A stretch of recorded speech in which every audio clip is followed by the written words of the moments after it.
Forget about goals. Focus on systems instead. Prevailing wisdom claims that the best way to achieve what we want in life, getting into better shape, building a successful business, relaxing more and worrying less, spending more time with friends and family, is to set specific, actionable goals. For many years, this was how I approached my habits too. Each one was a goal to be reached. I set goals for the grades I wanted to get in school, for the weights I wanted to lift in the gym, for the profits I wanted to earn in business. I succeeded at a few, but I failed at a lot of them. Eventually, I began to realize that my results had very little to do with the goals I set and nearly everything to do with the systems I followed. What's the difference between systems and goals? It's a distinction I first learned from Scott Adams, the cartoonist behind the Dilbert comic. Goals are about the results you want to achieve. Systems are about the processes that lead to those results. If you're a coach, your goal might be to win a championship. Your system is the way you recruit players, manage your assistant coaches, and conduct practice. If you're an entrepreneur, your goal might be to build $1 million business. Your system is how you test product ideas, hire employees, and run marketing campaigns. If you're a musician, your goal might be to play a new piece. Your system is how often you practice, how you break down and tackle difficult measures, and your method for receiving feedback from your instructor. Now, for the interesting question. If you completely ignored your goals and focused only on your system, would you still succeed? For example, if you were a basketball coach and you ignored your goal to win a championship and focused only on what your team does at practice each day, would you still get results? I think you would. The goal in any sport is to finish with the best score, but it would be ridiculous to spend the whole game staring at the scoreboard. The only way to actually win is to get better each day.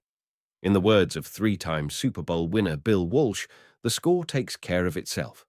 The same is true for other areas of life. If you want better results, then forget about setting goals. Focus on your system instead. What do I mean by this? Are goals completely useless? Of course not. Goals are good for setting a direction, but systems are best for making progress. A handful of problems arise when you spend too much time thinking about your goals and not enough time designing your systems. Problem number 1. Winners and losers have the same goals. Goal setting suffers from a serious case of survivorship bias. We concentrate on the people who end up winning, the survivors, and mistakenly assume that ambitious goals led to their success while overlooking all of the people who had the same objective but didn't succeed. Every Olympian wants to win a gold medal.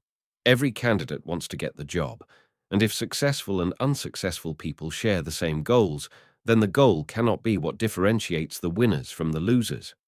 It wasn't the goal of winning the Tour de France that propelled the British cyclists to the top of the sport.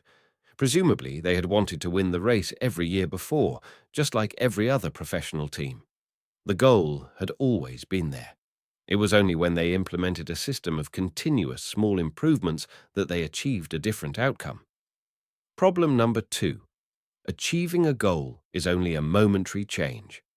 Imagine you have a messy room and you set a goal to clean it. If you summon the energy to tidy up, then you will have a clean room, for now. But if you maintain the same sloppy pack rat habits that led to a messy room in the first place, soon you'll be looking at a new pile of clutter and hoping for another burst of motivation. You're left chasing the same outcome because you never changed the system behind it. You treated a symptom without addressing the cause. Achieving a goal only changes your life for the moment. That's the counterintuitive thing about improvement. We think we need to change our results, but the results are not the problem. What we really need to change are the systems that cause those results. When you solve problems at the results level, you only solve them temporarily. In order to improve for good, you need to solve problems at the systems level. Fix the inputs and the outputs will fix themselves. Problem number 3. Goals restrict your happiness. The implicit assumption behind any goal is this: once I reach my goal, then I'll be happy. The problem with a goals-first mentality is that you're continually putting happiness off until the next milestone. I've slipped into this trap so many times I've lost count. For years, happiness was always something for my future self to enjoy. I promised myself that once I gained 20 pounds of muscle or after my business was featured in the New York Times, then I could finally relax. Furthermore, goals create an either-or conflict. Either you achieve your goal and are successful, or you fail and you are a disappointment. You mentally box yourself into a narrow version of happiness. This is misguided. It is unlikely that your actual path through life will match the exact journey you had in mind when you set out. It makes no sense to restrict your satisfaction to one scenario when there are many paths to success. A systems-first mentality provides the antidote. When you fall in love with the process rather than the product, you don't have to wait to give yourself permission to be happy. You can be satisfied anytime your system is running, and a system can be successful in many different forms, not just the one you first envision. Problem number 4. Goals are at odds with long-term progress.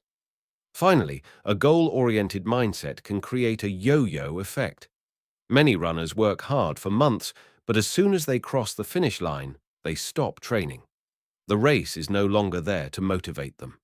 When all of your hard work is focused on a particular goal, what is left to push you forward after you achieve it? This is why many people find themselves reverting to their old habits after accomplishing a goal. The purpose of setting goals is to win the game. The purpose of building systems is to continue playing the game.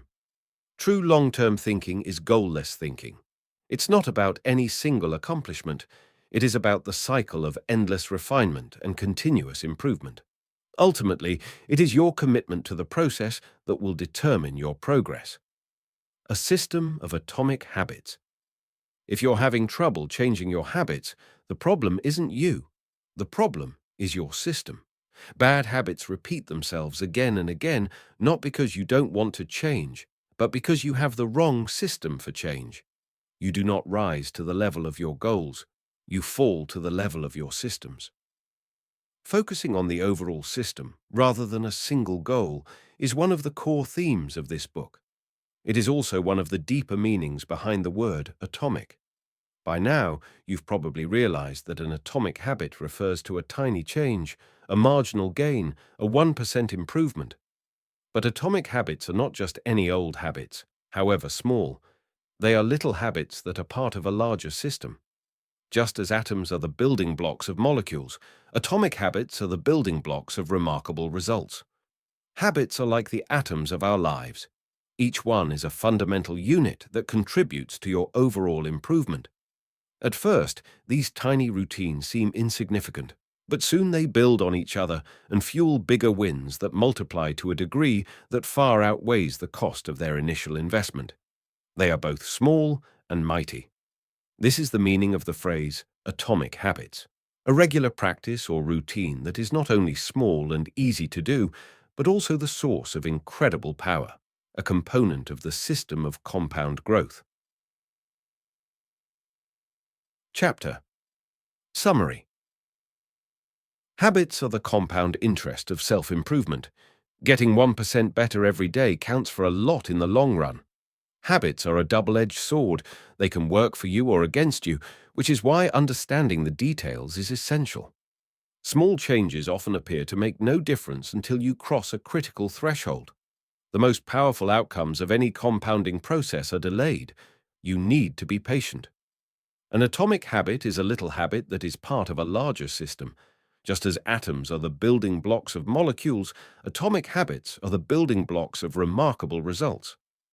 If you want better results, then forget about setting goals. Focus on your system instead. You do not rise to the level of your goals, you fall to the level of your systems.